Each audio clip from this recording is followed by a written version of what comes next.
Assalamualaikum warahmatullahi wabarakatuh. Apa kabar pemirsa di rumah? Senang sekali saya Roni Waluya kembali hadir di Visi Zakat, di mana kita akan berdiskusi, berbicara ringan seputar segi kehidupan kita berhubungan dengan zakat.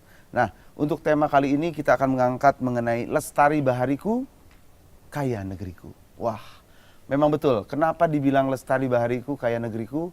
Kita, negara Indonesia ini 2/3-nya adalah lautan. Nah, tetapi kalau kita lihat potensi yang begitu besar, ternyata masih belum dimanfaatkan secara optimal.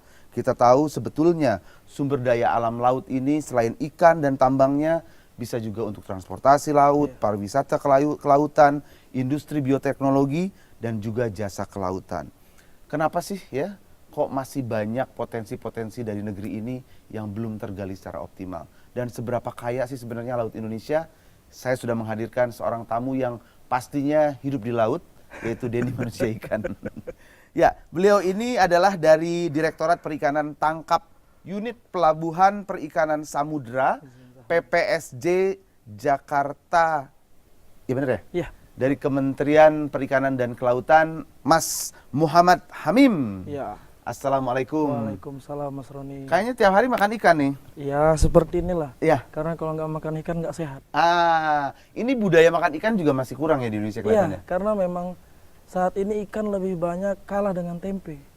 Ikan kalah sama tahu. Padahal tempe sama tahu mahal sekarang. Kedelainya udah mulai jarang kan? Ya? Iya. Nah, kita bicara soal Lestari Bahariku, Kaya Negeriku. Nah, sebenarnya kalau saya tadi sedikit mengatakan bahwa masih begitu banyak potensi laut kita yang belum dioptimalkan. Tapi kalau misalnya saya tanya, seberapa kaya sih laut Indonesia ini? Pernah ke laut nggak? Saya berenang pernah di beberapa pantai, tapi ke laut lepas belum ya. Ya ini dia yang membuat kadang masyarakat itu lupa bahwa kalau kita stres, kalau kita sakit, kadang kalau selain ke gunung larinya ke laut. Pantai sebenarnya bukan laut ya. Oh, kalau pantai itu untuk rekreasi, untuk mancing. Kalau laut untuk? Kalau laut untuk bisa bermeditasi gitu ya? Sendiri gitu. Oh gitu. Kebanyakan. Saya belum pernah sih bermeditasi di laut gitu. Kalau di gunung sih mungkin. Tapi kalau kita lihat, kenapa sekarang ini laut menjadi hal-hal yang paling panas untuk dibicarakan. Padahal jelas Indonesia ini 2/3, 70% laut. Ya. Tapi pertanyaannya kalau Mas Roni suruh dikerja di darat, di laut, milih di darat, di laut? Saya lebih baik di darat ya, karena saya pertama nggak bisa berenang ya. Ya ini dia. Jadi makanya kenapa memang bangsa ini makin hari nggak cinta laut. Kebanyakan orang pada berebutan di darat. Padahal potensi laut kita luar 70% biasa ya? belum dikelola. Iya. Paling dikelola ikan lele atau ikan tuna. Lele emang ada di laut?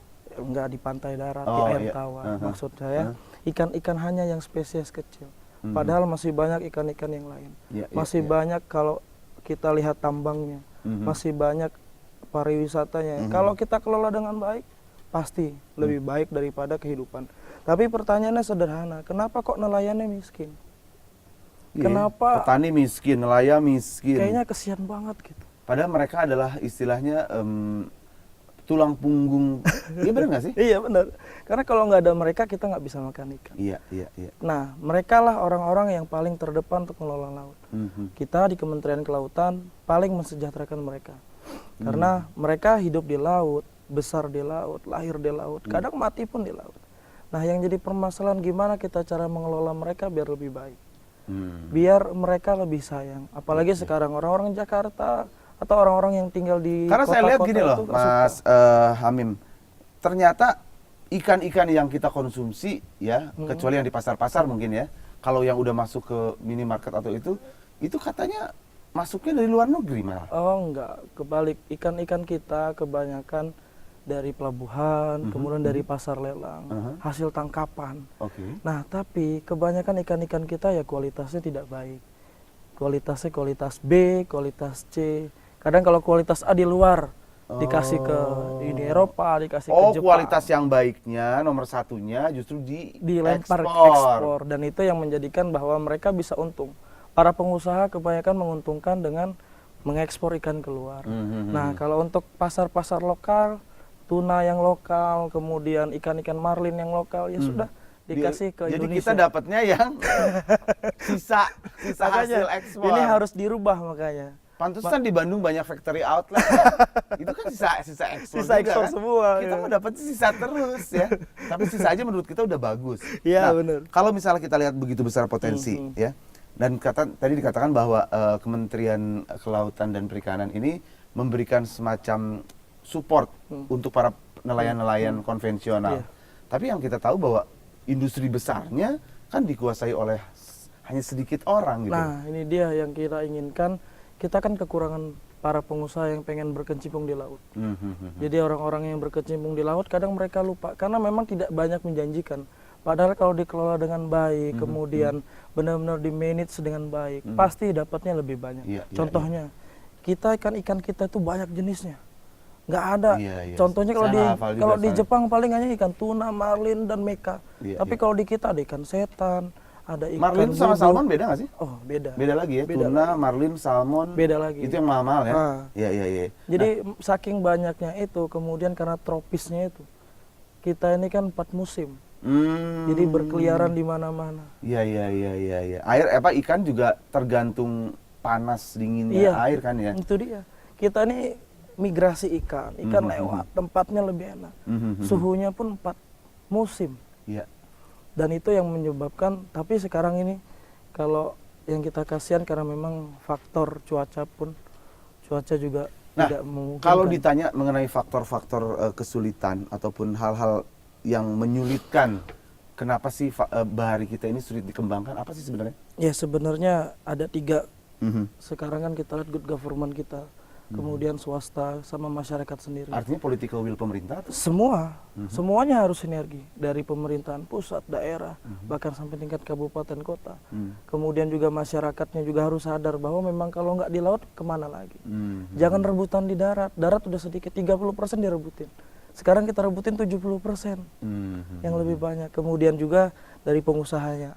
Kalau boleh tahu dari semua laut Indonesia yang paling berpotensi ikannya paling banyak di mana sih? di Maluku Sulawesi, Maluku, ya? daerah timur, Makassar, NTT. Besok nih ada Selmur Hotel Maluku. Oh iya? Kok saya nggak diundang ya?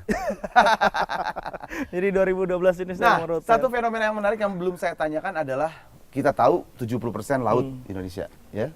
Tapi ya kita juga sadar bahwa dari 70% itu pasti kan menghasilkan garam yang banyak tuh. Ya. Tapi kok kita masih impor garam? Jangan dulu dijawab. Kita akan teruskan obrolan, tapi kita akan lihat dulu pesan-pesan berikutnya. Pinter ya.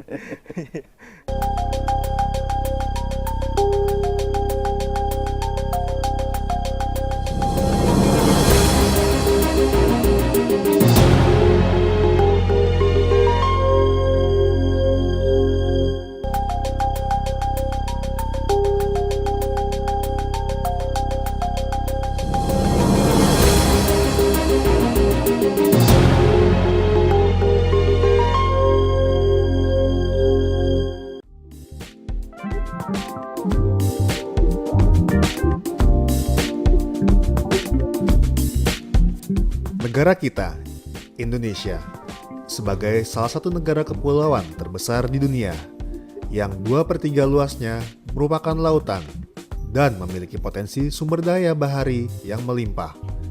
Potensi bahari ini berupa sumber daya alam, wisata bahari, dan potensi kelautan lainnya. Namun, belum sepenuhnya potensi tersebut dapat kita manfaatkan secara maksimal. Apabila potensi ini dapat kita maksimalkan, maka bukan mustahil jika kesejahteraan masyarakat yang bergantung dari potensi bahari dapat terangkat. Untuk mencapai mimpi tersebut, maka diperlukan beberapa modal pendukung bagi masyarakat yang berkecimpung di dalamnya. Nah, dengan berzakat, dana tersebut dapat digunakan untuk memberikan pelatihan dan fasilitas bagi para pelaku pemanfaatan potensi bahari. Karena dengan berzakat juga dapat meningkatkan rasa kemanusiaan kita dan mempertebal keimanan kita. Marilah berzakat.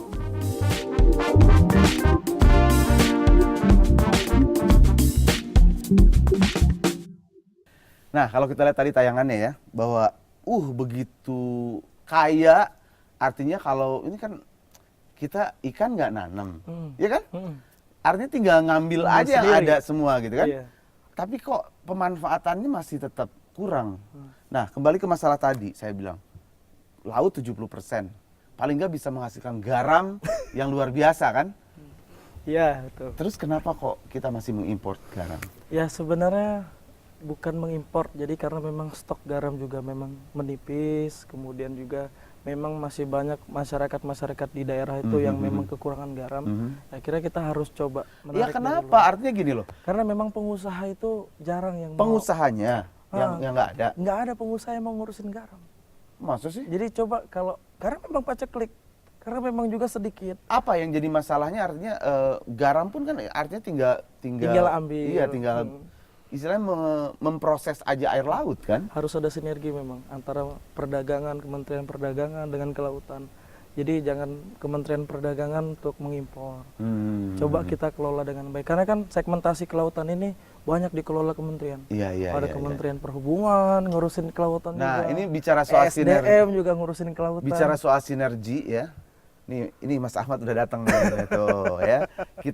Kita mau ngobrol dengan Mas Ahmad. Apakah Mas Ahmad? Assalamualaikum. Waalaikumsalam. Sehat Mas Ahmad. Ya, alhamdulillah baik. Mas Ahmad ini Direktur Eksekutif dari aja, Pak. Nah, Dompet Duafa ya. Tadi kan sudah ngobrol nih. Ya, Kan katanya segala sesuatunya perlu sinergi. betul. Tapi sebelum kita ke sinergi, sebetulnya ada nggak sih perhatian khusus dari Dompet Duafa, khususnya untuk para nelayan Iya. yang tadi dikatakan memang sangat mengenaskan lah nasibnya. Artinya mereka ini tulang punggung perikanan, Iya. tapi kok miskin terus. Gitu. Iya, banyak program Dompet Duafa yang terkait dengan nelayan. Misalnya kita melakukan pendampingan nelayan di daerah Sulawesi. Itu untuk pertama budidaya rumput laut. Oh iya, itu rumput laut. Iya, kemudian juga ikan di daerah Banggai. Bahkan ada beberapa lokasi juga termasuk yang di Kalimantan, kita juga bikin tempat pelelangan ikan, sampai membuatkan tempat pelelangan ikan untuk Dompet para Duafa nelayan. itu Iya, membiayai Dompet itu? Duafa yang membiayai pembuatan. Kenapa pemerintah kemana? Ini dia. Pemerintah juga buat. Oh, Iya. Kita ada kredit usaha rakyat untuk petani. Jadi semuanya buat. Pemerintah buat, lembaga sosial juga Iya. buat, semuanya buat. Oke. Karena memang supaya masyarakat semuanya sejahtera. Tadi kan masalahnya adalah sinergi, Iya. ya. Kan harusnya ada kerjasama langsung nggak? Secara khusus kita Belum. belum. Dulu Oke. paling pernah kita kerjasama waktu membersihkan pantai Oh, di daerah Tangerang. Tangerang. Kita pernah melakukan kerjasama. Dompet Duafa dan Kementerian Iya. Kelautan dan Perikanan. Pembersihan pantai dan penanaman itu apa? Bakau-bakau gitu. Apa namanya? Mangrove. Mangrove, Iya. mangrove. Iya. Jadi Pernah kerja- kita lakukan. kerjasama-sama. Pernah, iya. Nah, kembali masalah potensi. Apa yang dilakukan selain tadi pendampingan, kemudian ada nggak artinya gini? Kan dana zakat banyak nih. Iya.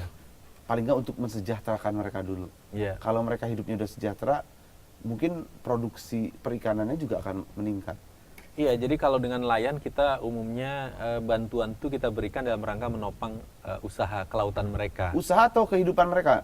Usaha, karena Oh. umumnya pada dasarnya kalau nelayan tuh kalau sekedar bertahan hidup saja untuk makan, Bisa. itu masih bisa dia. Paling nggak dapat tangkapan ikannya. Ya, dimakan tapi sendiri. bagaimana agar menangkap ikannya lebih banyak? Karena banyak kan di antara mereka yang sudah hasilnya kurang, sementara keperluan biayanya untuk operasional nelayannya juga tinggi. Jadi misalnya sekarang ini di beberapa daerah yang terkena pencemaran kan lautnya itu, jadi ikannya kan berkurang tuh. Apalagi ada juga kapal-kapal dari luar ikut ngambil ikan juga. Nah, sehingga hasil yang didapat nelayan kita sedikit, sementara biaya untuk melautnya udah makin mahal. Nah, Jadi gitu. 7 bulan melaut, 3 bulan, 4 bulan lagi mereka bingung. Nggak ini yang ngapa-ngapain gitu ya? ini yang pemerintahan Karena buat. musim. Iya, karena memang siklusnya seperti itu. Akhirnya pemerintahan buat Danakur. Benar kata Pak Bapak tadi dari Duafa. Karena memang kalau dikasih uang, nelayan bisa.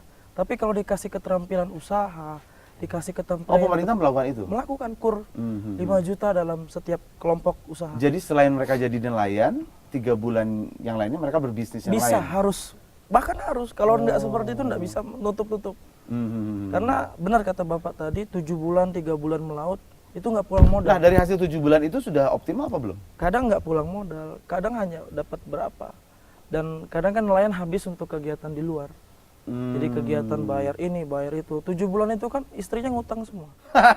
7 bulan istrinya ngutang semua, artinya Ini harus ditutupi tuh. Kalau dia nangkepnya nah, jauh-jauh. sekarang kita ke nelayan-nelayan tradisional, Tradisional. konvensional ya. Artinya mereka kan kalah dengan kapal-kapal besar ya. Ya, betul. Ada nggak usaha dari pemerintah sendiri untuk artinya ya memperhatikan nelayan-nelayan tersebut? Ya, pemerintah kan ada pemberian jaring, kemudian juga memberikan beberapa keperluan mereka, mesin dan sebagainya. Ya. Contoh kayak Jaringnya kalah sama jaring kapal besar. contoh kalau di Bangka Belitung kan, di Bangka Belitung Laskar Pelangi itu diberikan beberapa kegiatan, baik dari jaring, kemudian dan ya, asal mereka berkelompok dan berkelompok. Kalau mereka sendiri-sendiri nggak bisa. Karena kalau sendiri-sendiri, bapak penelayan, saya nelayan, akhirnya ribut bertiga.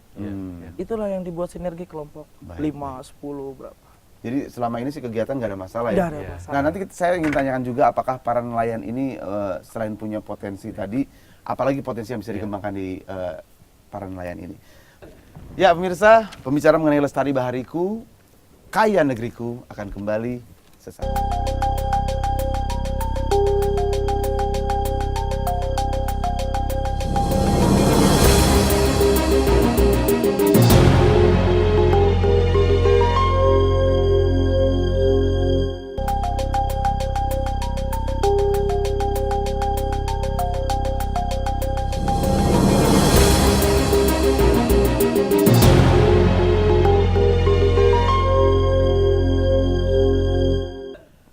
Ya pemirsa, Anda masih bersama kami di Visi Zakat dan kita masih membicarakan mengenai Lestari Bahariku, Kaya Negeriku. Ke Mas Hamim dulu nih.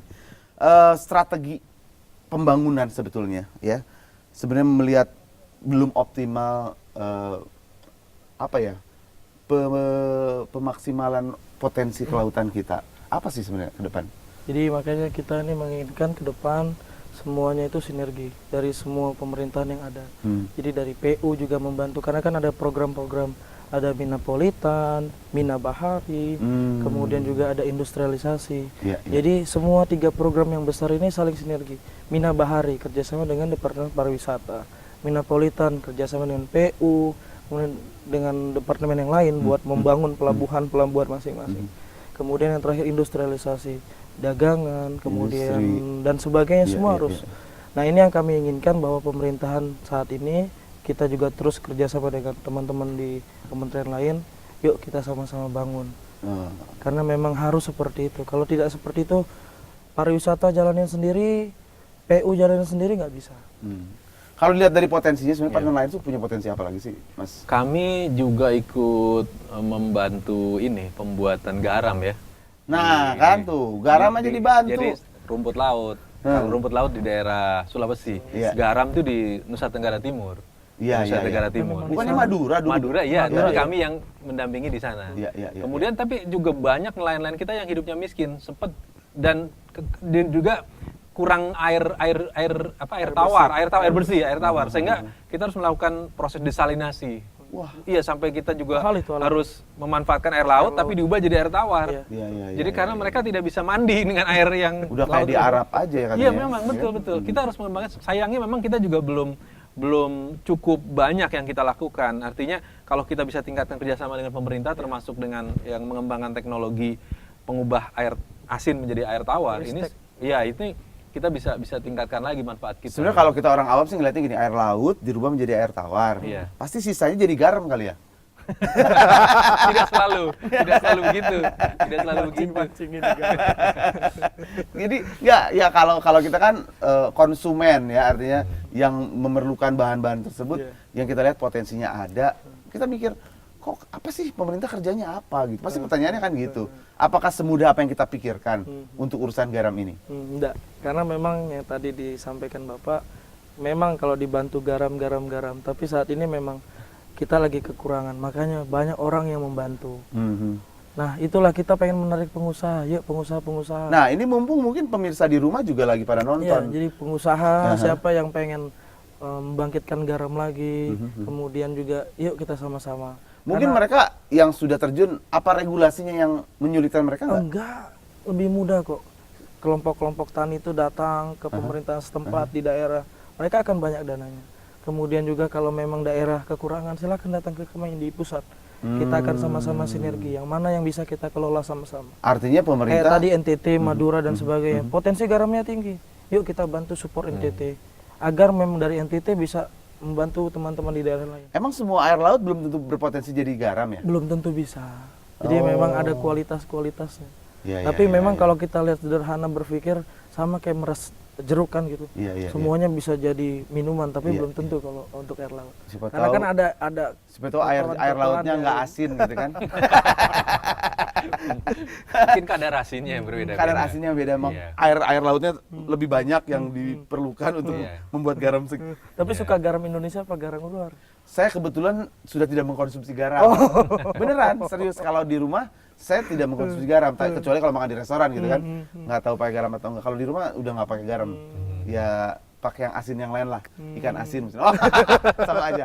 Mas Ahmad, Iya. mungkin ini para petani atau nelayan juga sedang menonton acara kita. Nah, boleh tahu nggak kira-kira kalau zakat nih ya, yang hubungannya dengan perikanan atau nelayan ini hitung-hitungannya seperti apa sih? Ya, pertama begini dulu ya, sebelumnya kan sebagian besar nelayan kita miskin masalahnya. Jadi kita juga mengapa mengalokasikan dana zakat itu untuk membantu para nelayan. Oh, gitu. Karena memang mereka termasuk kategori orang fakir dan miskin juga. Jadi mereka tidak punya kewajiban untuk membayar zakat ya? Kalau Iya, mampu bisa. sebagian. Ada nelayan-nelayan Nah, kita yang sekarang sudah mampu. kita hitungnya buat industri perikanan lah. Nah, gitu. Ah. Jadi makanya kalau pendekatannya ke perikanannya sebenarnya kita menghitungnya sebagai zakat perusahaan. Iya. Perusahaan perikanan maksudnya. Oh, nggak Jadi- ada aturan khusus ya? Iya, jadi tidak ada khusus ternak ikan gitu, nggak ada. Oh. Kita anggapnya sebagai usaha perikanan aja. Bahwa kalau dia punya usaha, sudah mencapai kekayaan 85 gram emas setaranya, nilai usahanya itu dalam pastilah. setahun, dia harus membayarkan zakat 2,5%. Kapal ikannya segede-gede gambreng gitu yang ditangkap ikan segede-gede gini Iya, kan? tapi itu tidak banyak sebenarnya. Oh, gitu. Yang banyak masih nelayan dengan kapal-kapal kecil, ya, perahu-perahu kecil itu. Papan. Ya, yang kecil-kecil gitu, yang kalau ada ombak sedikit agak Goyang. goyang gitu. Pakai cadik-cadik kiri Iya, kanannya iya gitu betul, ya? itu yang terbanyak justru nelayan kita seperti itu. Oh gitu? Iya. Aku pikir nelayan-nelayan seperti itu malah kalah sama industri yang gede-gede gitu enggak ya? Ya sekalian juga sama, itu juga iya. Kami tuh juga ada program pernah memfasilitasi kapal untuk nelayan. Jadi karena dari satu pulau yang agak terpencil ke pulau yang agak sedikit lebih baik untuk menjualkan hasil-hasil nelayannya. Oh. Sebab mereka tidak ada angkutan, karena itu kami menyediakan kapal untuk mengangkut beras, Sampai ikan. sekapal-kapalnya. Iya, sampai kapal-kapalnya kami sediakan. Hmm. Itu juga lumayan tonasenya kapal itu. Oh Besar ya? gitu. Iya, cukup lumayan besar. Di daerah mana? Maluku? Di daerah NTT. Oh NTT. Iya, Kapan-kapan betul. ajak dong kalau ke NTT. Boleh. nilainya nih, Harus Bro. migrasi jangan ke timur terus, ke barat juga. Enggak, soalnya kalau saya lihat gini, ini hal menarik ya, terutama nih untuk para entrepreneur muda yang mungkin mau terjun ke dunia usaha, kan ini sebuah peluang. Betul. Peluang bisnis yang menarik sekali karena demand-nya banyak. Iya, Iya kan? betul. Oke, ini terakhir nih untuk pemirsa di rumah, biar mereka cinta bahari dan tahu bahwa potensi bahari ini cukup besar. Apa yang ini katakan? Jangan buang sampah ke laut. Oh, oke. Karena memang kebanyakan industri mengalirkan limbahnya ke laut. Akhirnya kayak di Jakarta kemarin ikan mati semua. Oke. Itu yang pertama. Terus yang kedua, untuk masyarakat semua, yuk sama-sama sukain makan ikan. Kapan lagi kalau nggak makan ikan? Ya. Karena hanya itu yang bisa kita, susu kita udah nggak bisa mahal. Kemudian kedelai juga mahal. Ikanlah yang murah. Iya, iya. Yuk sama-sama kita Ikan makan apa aja kan? Ikan apa Tawar, aja. laut. Yang penting suka makan ikan. Oh, iya, Karena iya, potensi iya. otak kita itu kan tinggi. Iya, otaknya dipakai dong. Salah. Mas Ahmad terakhir apa? Kalau dari kami bagaimana agar soal bahari, soal laut ini diperhatikan lebih banyak oleh kita karena itu merupakan salah satu kekayaan kita, potensi yang besar yang belum begitu banyak juga dioptimal oleh kita. Kalau perlu kita juga mendidik ahli-ahli kelautan lebih banyak lagi. Bangsa ini, generasi muda ini harus ada yang mendalami betul-betul soal-soal kelautan ini lebih banyak lagi gitu. Karena iya. mereka berpikir malas kalau di laut, lebih enak rebutin darat. Betul. Dan tentu mengajak masyarakat juga untuk ikut membantu kegiatan pengembangan kelautan. Itu Betul. penting. Ini dari obrolan kita hari ini mudah-mudahan banyak hal yang menjadi inspirasi. Yang pertama, betul. banyak peluang ternyata Iya, di laut. betul. Kemudian juga banyak istilahnya lowongan-lowongan pekerjaan Iya. di laut ya. Ayo kita mulai belajar. Tapi bukan bajak laut lah. Kita belajar berenang aja dulu ya. Oke, Mas Amim terima kasih Iya, sudah hadir di sama-sama. Visi Zakat. Iya. Mas Amar kita ketemu lagi di episode berikutnya. Dan pemirsa di rumah, ini adalah akhir pembicaraan kita hari ini. Mudah-mudahan banyak manfaat untuk Anda. Saya Roni Waluyo undur diri. Kita ketemu lagi di episode berikutnya. Assalamualaikum warahmatullahi wabarakatuh.